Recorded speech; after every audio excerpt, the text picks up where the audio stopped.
आगामी जिल्हा परिषद निवडणुकांच्या पार्श्वभूमीवर राज्य पातळीवर झालेल्या चर्चेनुसार महायुती कायम राहणार असल्याची माहिती महसूल मंत्री चंद्रशेखर बावनकुळे यांनी दिली आहे।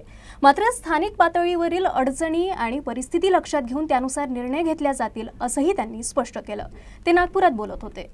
आमच्या पक्षावर जनतेचा विश्वास आहे, महायुतीवर विश्वास आहे आणि त्यामुळे मला वाटतं की आम्ही चांगल्या पद्धतीने निवडून येऊ।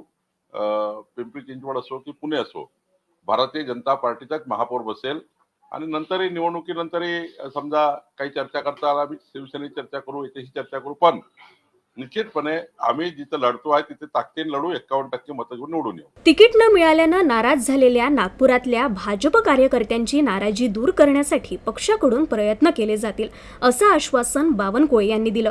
अर्चना डेहनकर आणि त्यांचे पती हे पक्षाचे निष्ठावान कार्यकर्ते असून त्यांच्याशीही चर्चा करून मार्ग काढला जाईल असंही त्यांनी सांगितलं। माननीय डेहनकरजी आणि आमच्या अर्चनाताई हे दोघेही निष्ठावान कार्यकर्ते आहेत, पण थोडे डेहनकरजी नाराज झाले आहे। आम्ही त्यांच्याशी चर्चा करणार आहोत, मी स्वतः चर्चा करणार आहे आणि त्यातून मार्ग निघेल।